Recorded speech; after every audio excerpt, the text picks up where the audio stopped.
Now, let's go through what an equity funding process would be. So that's when you actually have a fixed pre-money valuation, you're valuing the business, and you're actually issuing shares immediately at that time to investors. Okay. That's what we call equity funding. You might hear equity financing. It's the same thing. Yeah, it's the round, right? So this is like your Series A, your Series B.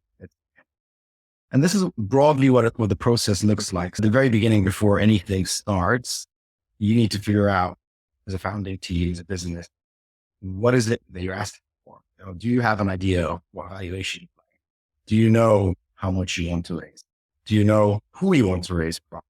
Because picking the right investor is probably the single most important decision, more important than your valuation if it's your first round. So who, where, what's your investment thesis? There's actually a lot of work that goes into this. And those of you who've been through the process will know this before anything starts. And you're identifying your investor universe, you're doing those initial reach outs, et cetera. And then at the end of that process, when you get a few warm leads, a few warm discussions, maybe some very light touch early due diligence, as you can see, typically proper due diligence happens later. And I'll explain why. Then you might get to the term. I got the term. But actually, while I go through the rest of the timeline, just another question for the audience, feel free to type in the chat what your estimate would be for this entire timeline. I'll give you some examples of what it is. So you've gone through the ask, you've done your cold outreach, you get your term sheet, which is non-binding. Touch upon the term sheet in a little bit more detail next. Just a non-binding set of terms, usually very short, 3 pages, 4 pages, really shitty one. Mostly to talk about valuation and some of the key investment terms. Then when you get the term sheet, you sign that. You typically sign it just with your lead investor. You need to pick somebody who drives the process. It could be that they're the biggest investor. It could be that they are just the most strategic or the most institutional, like the one that has the lawyers, the one that has the experience. And you take those terms and then a couple of things happen. So the first thing is, due diligence starts in earnest. So we talked about that early on, what that means. The reason that it starts in earnest only at this stage is because due diligence costs money, right? And an investor doesn't want to spend that money unless they have a serious deal. Even though the term sheet is non-binding, it still shows seriousness and shows progress that they can go and spend the money. And it does have usually one binding term, which we'll go to in a second, around exclusivity. And the reason for it is because they're going to spend money on due diligence. This is when they hire the external lawyers. They're not doing it internally. This is also when you're going to do documentation. So we're going to show you what the documents are in the next slide. So this is when the lawyers go off and then they do the full form documentation, which is dozens and dozens of pages, not 3 pages. Once you get your documentation done, there will be what we call pre-completion period or conditions precedent, which are essentially anything that's identified in due diligence that needs to happen after you sign the deal, after you sign the binding deal, but before you go to completion, where you get the money. So it could be that they've identified that instead of a holding company, but maybe that operating business isn't connected to them. You haven't transferred the shares. Or maybe there's an important license expired. Or maybe there's an important license that they think you should have and you don't. Stuff like that. It's important enough to stop the deal, but not important enough to stop you signing the deal. So you sign, and then we give you a period of time to just go off and do these things.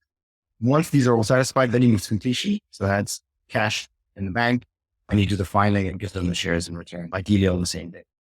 And then after completion, you have a post-completion time period. Not always. So post-completion would be, again, things that are identified in due diligence, but they were not important enough to be conditions precedent. So it would be what we call conditions subsequent. So it could be that they say, okay, we'd like for you to apply for this, like take 6 months after closing, or we'd like you to do this transfer or this restructure or whatever it might be, re-sign this contract, whatever it is. It's important, but we'll fund you anyway, but please do it in the next 3 months. That's the post. There's also a period for warranties, which we can get to, but that's basically as part of the deal. You're going to be giving some statements around the business and everything's fine. There's nothing they don't know about, or any skeletons in the closet, or any litigation they haven't told them about, or claims, et cetera. Everything's okay. You get a chance to disclose against that as well to say, by the way, here are all the problems. Anything you didn't tell and anything you didn't disclose against, that isn't the warranty, you're on the hook for that. And if they find out the next 2 years, sometimes, it depends, then they can bring a claim for kind of compensation for any damages as a result. So that's the post-completion. So the story doesn't quite end once you get funded. There are kind of tail ends of liabilities and undertakings and things that you have to keep an eye on. And that goes back to this whole thing of why should you do this too early?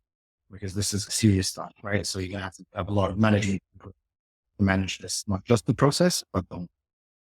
So in terms of the documents that you see in the process, so that's what that looks like. Quite a few, more than some people think. And so we've talked about this term sheet. Do a quick snap a little bit next.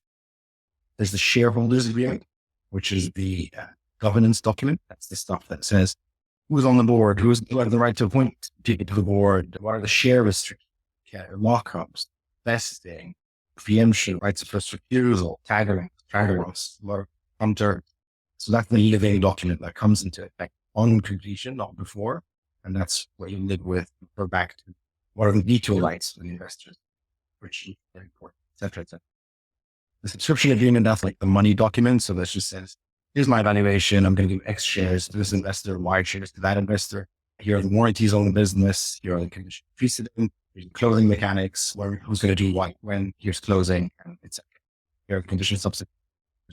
Sometimes these documents are combined and sometimes the names are different depending on jurisdiction. But generally speaking, if you're talking about a region, typically do initially ungoverned deals with holding companies in those kind of jurisdictions I mentioned, except Delaware, they have their own thing, as the Americans usually do. These are terms that you're seeing. They're all for resolutions. Don't forget about those. Right. On the board resolution approving the entry into the documents, authorizing a founder to sign the documents. But you probably should have one of those for converters too, by the way. People forget, but it's a good practice to have a resolution authorizing you to sign. Sophisticated investor will ask for one. And show on the resolution because you're amending your articles. Because we're going to put a lot of that governance stuff, not just in the shareholders agreement, but in your articles. You are creating a new class of shares, preferred shares for investors. Quickly look at that in the dirt sheet. You are unlocking those shares. You're changing your board, right? You're doing a whole bunch of stuff. Potentially requires shareholder resolution approvals. You might see share incentive plans, SIP or ESOP, as it's sometimes called, part of the speed. Investors in your kind of Series A in particular always want to see an ESOP. They don't already have one. And they always want to have an unallocated pool of ESOP as part of the deal because they want to limit their dilution after the investment. So that they preload some dilution on you to say, I want 8% unallocated ESOP as part of this deal before I come in. And I want to see the ESOP documents and be comfortable with the ESOP terms. So part of the transaction. And then restricted covenant agreement, that's a fancy way of saying non-competes, non-solicits. So they expect to see that. Certainly on founders, might be in the SHA. Potentially, if you've got some really key non-founder going to see your team members, they might be asked as well to sign up for these. And then IP assignment agreements, which are essentially documents that say everything that I'm working on as part of the business, I confirm belongs to the business. Doesn't belong to me. So if I become a disgruntled ex-founder or ex-employee, I don't go off and say, oh, this was actually mine and try and stop you from using it as the startup or duplicate it. So that's the IP assignment. An IP assignment agreement out of all of these, that's the one document that has to be signed by absolutely everybody, not just the founders, every employee, every contractor. Either it's in their contract as a clause or set of clauses, or it's a separate agreement. Every single person, no matter how junior, no matter if they're part-time, should be signing one of these. And you should be doing this as you go along anyway. But if you don't, that's going to be a due diligence item. And it's probably going to be one of those conditions that the investor says, go off and sign these before I click. So broadly speaking, there might be other things, but those are the sort of documents you'll see as part of the wrap.